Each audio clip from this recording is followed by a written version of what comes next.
उपमुख्यमंत्र्यांचे आपल्या सगळ्या जणींच्या वतीने मनापासूनचे ऋण व्यक्त करते की खऱ्या अर्थानं आपल्याला सक्षम करणारी ही मुख्यमंत्री माझी लाडकी बहीण योजना या 3 भावांनी आपल्यासाठी आणली आणि खऱ्या अर्थानं आपल्या सख्या भावाच्या तोडीने जर आपला कोणी विचार केला असेल तर या आपल्या 3 लाडक्या भावांनी केला. म्हणून मी आपल्या सगळ्या जणींच्या वतीने आज त्यांचे मनापासूनचे ऋण व्यक्त करते.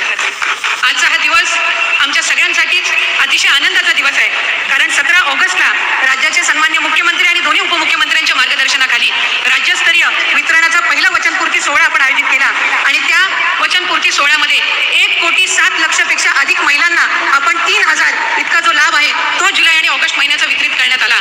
आणि आज 31 ऑगस्ट रोजी 1 ऑगस्ट पासून 24 ऑगस्ट पर्यंत ज्या माझ्या माता भगिनींनी या योजनेअंतर्गत अर्ज केले त्या पात्र अर्जांचे जवळपास 52 लाख भगिनींना आजच्या या सोहळ्याच्या निमित्ताने आपण 3,000 इतकी जो त्यांचा सन्मान निधी आहे हा वितरित करत आहोत. आणि खऱ्या अर्थानं 1,60,00,000पेक्षा अधिक लाभ देणारी ही पहिली योजना देशातली ठरलेली आहे. याचा निश्चितपणाने आम्हाला सगळ्यांनाच अभिमान आहे. आज मोठ्या संख्येने इथं माझ्या माता भगिनी उपस्थित राहिल्या.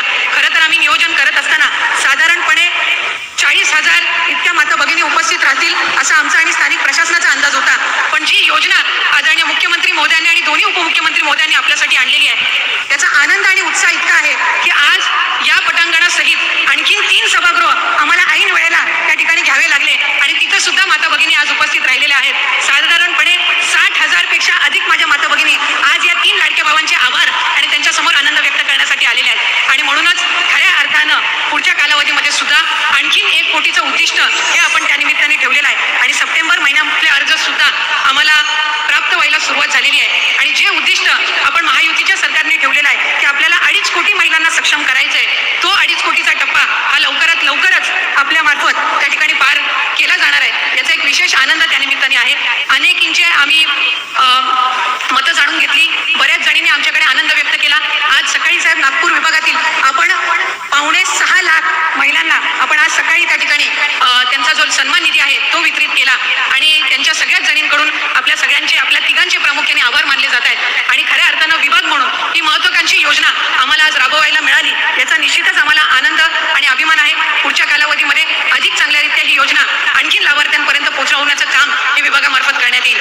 काहींनी साहेब हाही प्रयत्न केला की चुकीचे अर्ज भरून कसा या माता भगिनींचा लाभ अडवता येईल हा सुद्धा प्रयत्न करण्यात आलेला आहे. पण आम्ही विभाग म्हणून हा निर्णय घेतलेला आहे की जे काही 50,000 फॉर्म रिजेक्ट झालेले आहेत यांना सुद्धा पुन्हा फॉर्म भरण्याची संधी ही आपण सप्टेंबर महिन्यामध्ये देणार आहोत. त्यामुळे कोणीही या योजनेअंतर्गत लाभापासून वंचित राहणार नाही हा प्रयत्न विभाग म्हणून करत आहोत. त्याचबरोबर माझ्या अंगणवाडी सेविका माझ्या मदतनीस यांनी जी मेहनत या योजनेमध्ये घेतलेली आहे ती उल्लेखनीय आहे. आणि म्हणूनच नवरात्राच्या पार्श्वभूमीवर जे इन्सेंटिव्ह आपण या योजनेअंतर्गत देत आहोत ते सुद्धा देण्याचं प्रयोजन हे आम्ही नवरात्रीच्या पार्श्वभूमीवर करत आहोत. त्यामुळे खऱ्या अर्थानं महिलांना सक्षम करण्याचं काम या महायुतीच्या सरकारच्या माध्यमातून होत